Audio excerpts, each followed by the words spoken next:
मैं कल्पना मुर्मू सोरेन। मैं जयराम कुमार महतो। झारखंड विधानसभा का विशेष सत्र आज से शुरू हो चुका है। छठी विधानसभा सत्र के पहले दिन प्रोटेम स्पीकर स्टीफन मरांडी ने सदन की कार्रवाई शुरू करते हुए सभी नवनिर्वाचित विधायकों को शपथ दिलाई। इस कार्यक्रम में डुमरी विधायक जयराम महतो की शपथ चर्चा का विषय रही। मैं जयराम कुमार महतो जे की विधानसभा कर सदस्य बाछायल गेला है, सत्य निष्ठा से मैं क्रिया खाऊं। बता दें, जयराम महतो ने अपनी क्षेत्रीय भाषा कुड़माली में शपथ ली। इसी दौरान जयराम महतो से जुड़ी एक और बात ने सभी का ध्यान अपनी ओर खींचा और वो थी उनकी टी शर्ट। जयराम महतो शपथ ग्रहण समारोह के दौरान एक सफेद टी शर्ट पहनकर आए, जिस पर 2 लड़कों की तस्वीर छपी थी। इस टी शर्ट पर लिखा था मिस यू चैम्प्स फॉरएवर। इसे देखकर लोग उत्सुक हैं कि टी शर्ट पर दिखने वाले ये 2 लड़के आखिर कौन हैं। अगर आपके जहन में भी ये ख्याल आ रहा है तो आइए इस वीडियो में हम आपको बताते हैं कि आखिर ये 2 युवक हैं कौन। टी शर्ट पर दिख रहे इन दोनों लड़कों का नाम विकास और प्रकाश है। ये दोनों युवक जयराम महतो के बेहद करीबी या यूं कहें कि उनके साथी माने जाते थे। दोनों ही जयराम की सभाओं में उनके साथ साई की तरह नजर आते थे।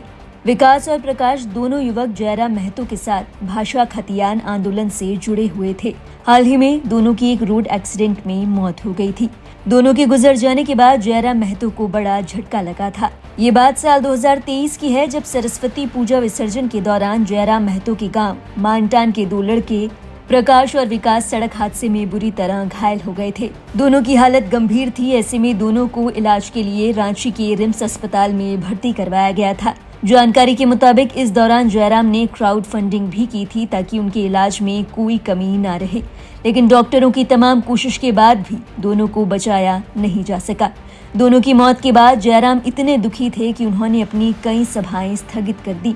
दोनों युवकों से अपने लगाव के बारे में बात करते हुए जयराम कहते हैं कि जब वो फुटबॉल ग्राउंड में कमेंट्री किया करते थे तब भी वो दोनों उनका खूब साथ दिया करते थे। यही नहीं, इससे इतर सभाओं में कई तरह के चैलेंजेस होने पर दोनों जयराम के साथ कंधे से कंधा मिलाकर खड़े रहते थे और एड़ी चोटी का जोर लगा देते थे। उनके लिए वो दोस्त से कहीं ज्यादा थे, बल्कि उनके छोटे भाई थे। वहीं बताया जाता है कि जयराम भी दोनों के लिए कुछ भी करने से पीछे नहीं हटते थे। स्थानीय लोग बताते हैं कि विकास ने जब अपना पहला भाषण दिया तो उन्होंने इसका श्रेय जयराम को दिया। उन्होंने बताया कि जयराम उन्हें पढ़ाते भी थे। शायद यही वजह है कि उन दोनों का चला जाना जयराम के लिए एक बड़ा सदमा साबित हुआ। कुछ जानकार तो ये भी कहते हैं कि जब जयराम प्रकाश और विकास को बहुत ज्यादा मिस करते हैं तो शमशान में जाकर चिंतन किया करते हैं, जहाँ दोनों का अंतिम संस्कार किया गया था। ऐसे में उनके गुजरने के बाद भी जयराम अपनी कामयाबी और आंदोलन से जुड़े सफर में उन्हें साथ रखना चाहते हैं। यकीनन जयराम की ये टी शर्ट विकास और प्रकाश से उनके लगाव को लेकर बहुत कुछ कहती है। बताते चलें, केवल शपथ ग्रहण समारोह में नहीं बल्कि दूसरी जनसभाओं में भी जयराम को इस टी शर्ट को पहने देखा गया है। हाल ही में जब जयराम रांची गए थे तब भी उन्होंने ऐसी ही एक टी शर्ट पहन रखी थी।